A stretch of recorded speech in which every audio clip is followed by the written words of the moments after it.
pemirsa, jumpa lagi ya dengan kita berdua dalam acara ngobrol-ngobrolnya. Nah, karena istilahnya kita di sini juga masih dalam proses PPKM juga, maka juga masih menggunakan via digital gitu untuk meneruskan dari kita punya konten seperti itu, guys. Nah, untuk tema kita pada sore hari ini, kita akan membahas seputar pertama yaitu terkait dengan wacana ya guys, adanya mau diperpanjang terkait dengan PPKM. Jadi dari kita punya pemerintah itu sudah ada istilahnya wacana untuk memperpanjang durasi masa PPKM. Jadi itu. Nah, saya pun juga tidak sendiri guys, ada juga rekan saya yaitu Erika. Nah, kalau menurut pendapat Halo. Erika di sini, Erika kan juga istilahnya berkecimpung di bidang pengusaha juga. Nah, apakah Erika Hmm, setuju enggak sih kalau PPKM ini ditambah durasinya Erika? Kalau aku personally nggak ngefek ya. Maksudnya gini loh, PPKM tuh ya PPKM aja. Tapi kalau kita perhatiin juga orangnya masih di jalan juga masih rame sih. Kebetulan aku sempat keluar beberapa kali ya dalam 2 minggu terakhir. Itu Hmm. jalanan tetap rame loh kok. Nggak, maksudnya tidak signifikan pengurangannya kayak gitu. Jadi aku pikir ya nggak ngefek lah gitu kan. Mestinya kalau PPKM lebih banyak jalanan sepi, banyak orang stay di rumah kan gitu. Kalau ini enggak sih, 2 minggu terakhir ini enggak banyak berubah kan sih kalau aku perhatiin di Surabaya. Jadi istilahnya kalau menurut Erika sendiri, aslinya juga PPKM-nya juga tidak seberapa ngefek ya, kan gitu. Nah, Mm-mm. kalau misalkan kita lihat lagi, Ri, kan sekarang juga Erika juga pernah dengar kan kalau semua rumah sakit itu pun juga dalam Hmm. kondisi yang memang itu full ya untuk rawat Mm-mm. inapnya. Nah, itu sebetulnya apakah kemudian dengan fullnya rawat inap ini itu juga sekaligus memunculkan isu untuk memperpanjang PPKM sih, Erika. Kalau aku iya, mungkin iya sih, apalagi sekarang banyak rumah sakit darurat ya. Hmm. Jadi pemerintah kalau di Surabaya di mana ya rumah sakit Indrapura itu mereka adalah rumah sakit darurat. Jadi yang tenda-tenda kayak gitu itu kalau aku bilang ya emang mungkin harus diperpanjang sih untuk mengurangi apa ya semakin semakin bertambahnya Hmm. penderita COVID sih. Cuman ya balik lagi kalau masyarakatnya tetap nggak patuh, tetap keluar-keluar ya sama aja bohong gitu loh. Malah kasihan yang di sektor bisnis kan gitu tadi mestinya mereka bisa buka kerja atau apa akhirnya mau nggak mau karena PPKM mereka harus tutup kayak gitu. Oke, jadi memang istilahnya perlu juga ya, istilahnya kita itu juga adanya kerjasama yang baik dengan masyarakat, jadi biar Hmm. PPKM ini dapat berjalan dengan baik, dan begitu, Rika. Nah, kemudian juga, Hmm.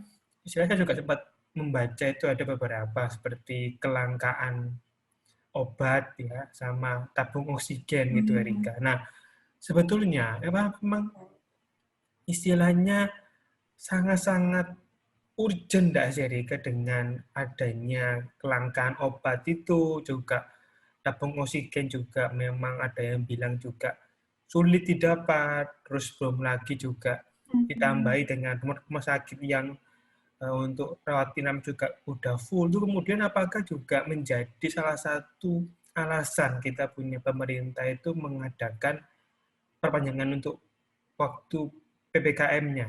Itu Rika. PPKM. Hmm.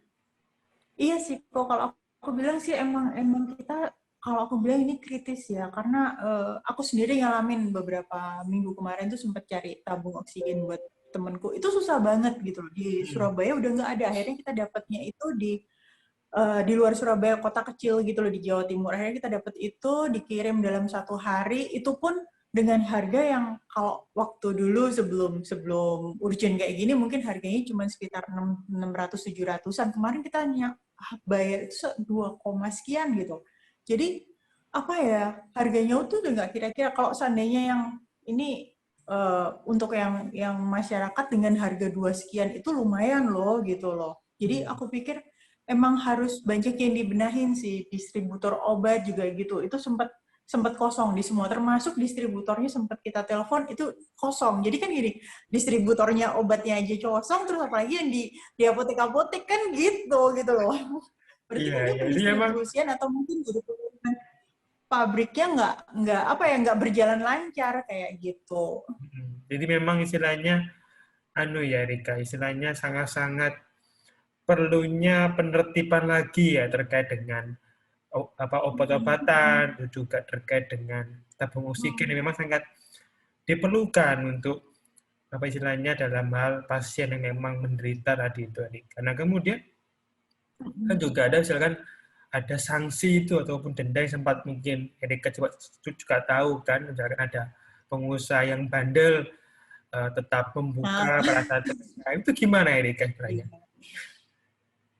kalau sekarang gini sih kok, kalau harganya dilipat 3 sama dia dengan denda taruhlah cuma berapa? 2M gitu ya. Kan yang lakunya lebih banyak dari itu, rasanya ya nggak ngaruh sih gitu loh. Mungkin jangan cuma denda sih kalau aku bilang, mungkin apa penjara 20 tahun atau gitu tuh mungkin mereka lebih mikir ya. Kalau sekarang kan apa cuma berapa? 6 tahun kalau nggak salah. Jadi kalau aku bilang mungkin itu masih ringan gitu loh. Apalagi di hari gini kan nimbun oksigen, nimbun obat untuk orang, ya kasarannya orang udah sekarat ya, terus disusah-susahin nggak ada obat, nggak ada oksigen. Kalau aku bilang tuh itu hukumannya harus lebih berat dari yang sekarang ada sih, kayak gitu.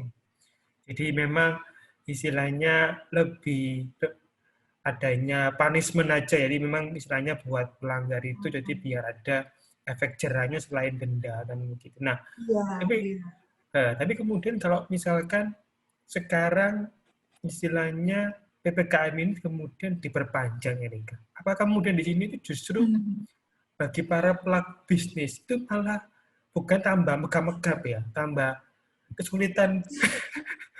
Enggak lah, Rika. Kalau Iya betul sih, kok beneran.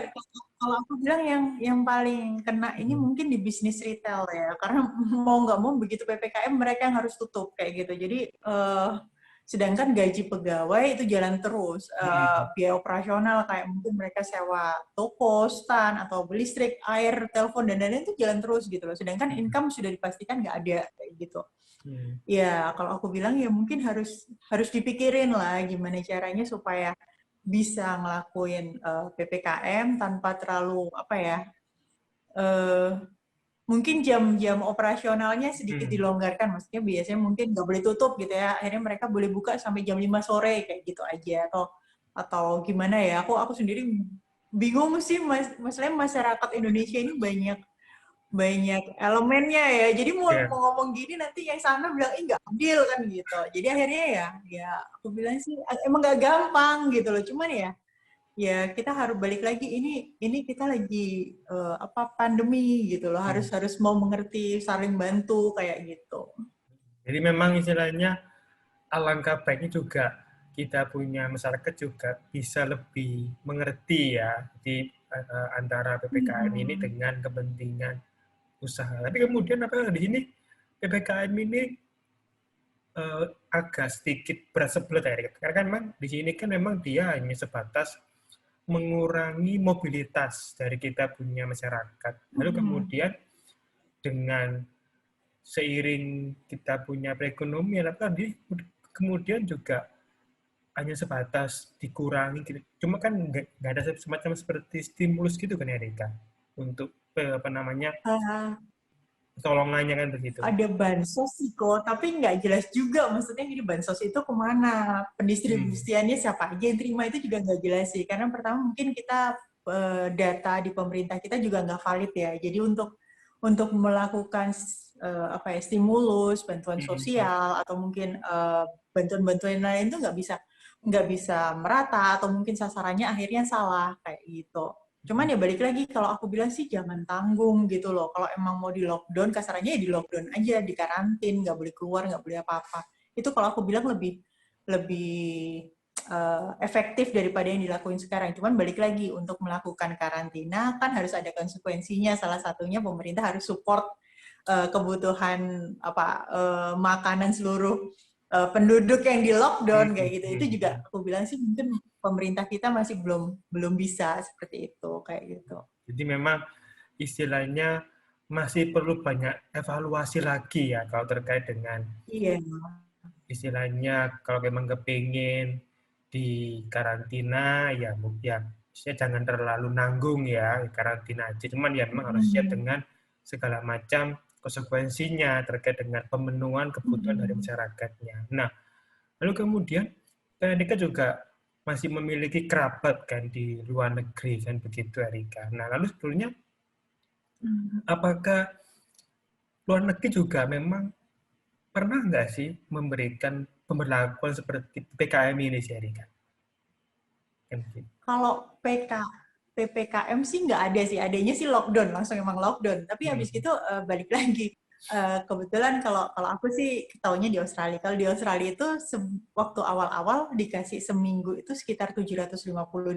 Jadi ya cukup lah untuk biaya hidup seminggu, beli bahan makanan dan lain-lain. Ya, dengan penduduk yang cuma berapa ya, 26 juta jiwa yang mungkin ukurannya penduduk Jawa Timur sekarang itu it's okay lah gitu. Cuman balik lagi kalau kita mau nge-lockdown Pulau Jawa ya rasanya nggak mungkin kok orang Surabaya 3 juta sekian ya.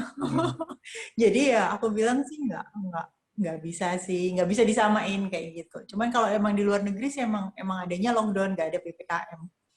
Jadi memang istilahnya kalau di luar negeri memang dia jauh lebih istilahnya langsung masuk ke area yang bersifat langsung untuk lockdown. Tapi kalau istilahnya kalau kita di Indonesia memang PPKM karena mungkin terlihat dari jumlah penduduknya yang memang lebih berbeda ya Erika. Kalau di luar negeri kan memang skalanya beda dengan yang Indonesia kan begitu Erika. Nah, iya.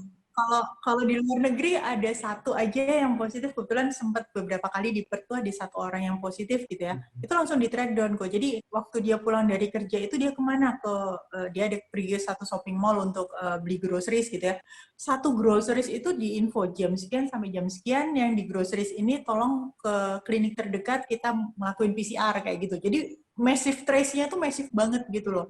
Jadi nggak cuman kalau kita berapa 15 orang ya ininya yang di trace. Kalau itu enggak satu kompleks shopping mall itu di trace dia kemana aja itu langsung di trace kayak gitu. Jadi benar-benar ya kalau udah kena satu kemungkinan untuk menyebar itu sedikit kayak gitu. Terus habis itu kotanya juga langsung di lockdown 3 hari kayak gitu untuk nge-trace orang-orang kayak ini kayak gitu. Jadi memang istilahnya lebih quick respon ya, aja lebih gampang untuk mendeteksinya. Nah, lalu apakah kemudian misalkan kalau yang di negara lain ataupun yang di luar negeri itu misalkan kalau kita melanggar melanggar lockdown, apakah juga ada sanksi seperti denda gitu Erika sama di negara kita ya? Kalau mereka lockdown sih udah ada punishment-nya, cuman aku nggak begitu tahu. Kalau aku taunya sih dia langsung dipenjara sih orangnya yang melanggar. Jadi kayak tempo hari itu sempat ada satu orang mestinya kan nggak boleh cross border, waktu itu bordernya masih ditutup semua, dia itu cross border gitu loh. Begitu ketahuan dia langsung masuk penjara setahun kayak gitu. Cuman untuk denda berupa uangnya sih aku nggak begitu sih. Biasanya tiap provinsi biasanya beda-beda kayak gitu. Jadi memang. Cuman kalau aku tahu yang langsung penjara 1 tahun itu. Jadi memang istilahnya kalau sanksinya ada hukuman penjaranya kan gitu ya. Jadi lebih langsung tanpa istilahnya memberikan seperti denda terlebih dahulu. Tapi maksudnya lebih langsung kepada punishment-nya hukuman badan kan begitu Erika. Iya. Nah, kalau mereka lebih straight sih. Kalau di sini kan kayak Ormudik kemarin sempat beberapa orang lolos banyak ya gitu. Itu kalau di sana udah habis itu dimasukin penjara semua. Kalau di sini kan ya udah lolos ya udah kayak gitu. Memang ada perbedaan culture ya Rika kan begitu. Nah, lalu kemudian istilahnya kan kalau saya lihat juga di sini itu ada juga para pedagang kecil ya, yang memang dia seperti membuka lapak di area sentral jalan atau enggak di pinggir jalannya itu kemudian apakah istilahnya salah satu yang memang faktor di mana PPKM ini istilahnya tidak begitu apa ya maksimal karena memang mereka juga sedang mencari makan. Gimana Erika sebetulnya? Iya, ini yang sekarang jadi trending topik sih Iya. beberapa minggu ini rasanya di sosial media.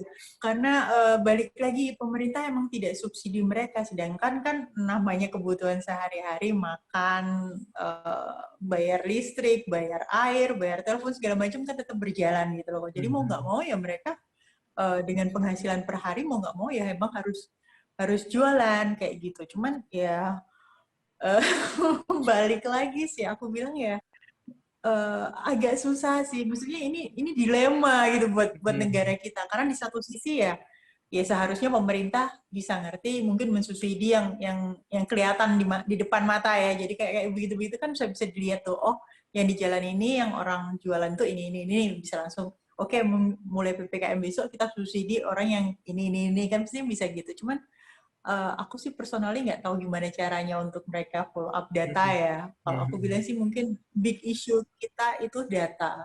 Seandainya pemerintah kita bisa memverifikasi data yang ada, terus update data tiap mungkin sebulan sekali atau 3 bulan sekali, itu mungkin lebih bagus sih kalau aku bilang.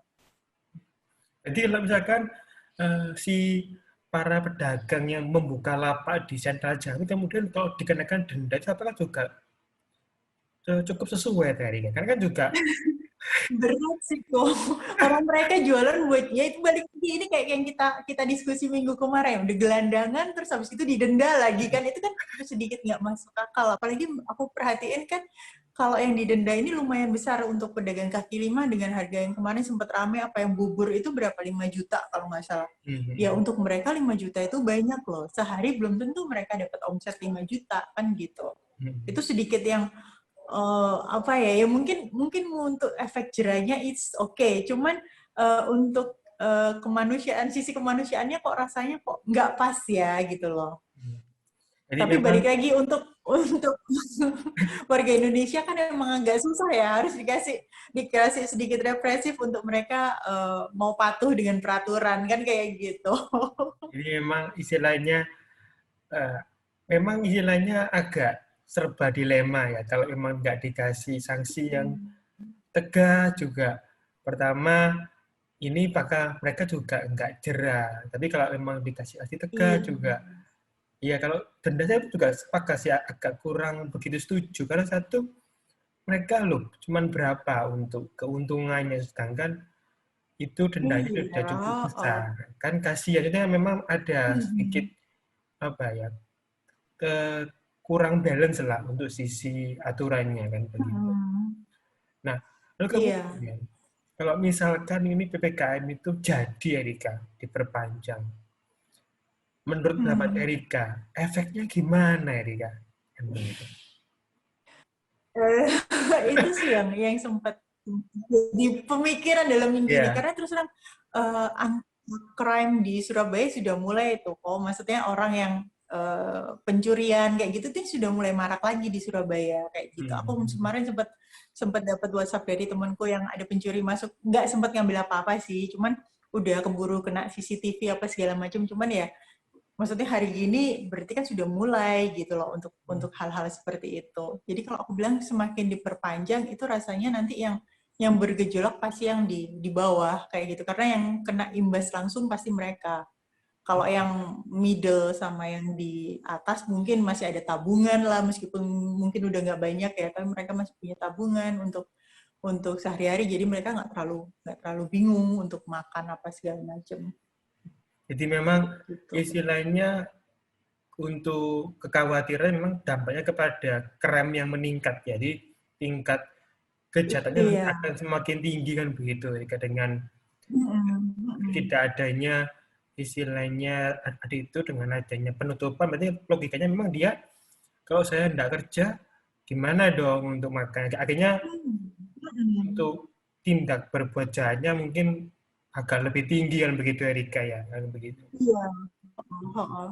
Nah, Urusan perut soalnya aku. Jadi kalau udah urusan perut nggak bisa nggak bisa diomong lah ya. iya.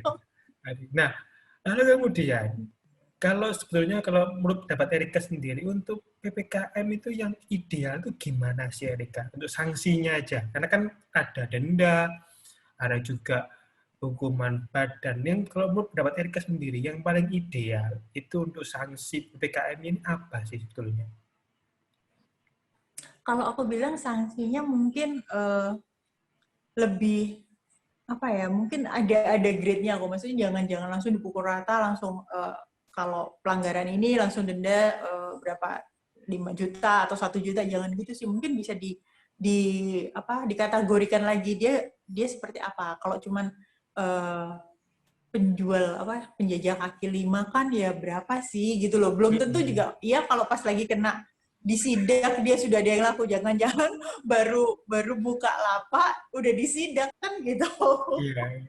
Jadi kalau aku bilang mungkin ada grade-nya lah gitu loh, dari yang pedagang kaki lima itu sekian, terus nanti mungkin kalau yang depot itu sekian, jadi jangan dipukul rata sih kalau aku bilang.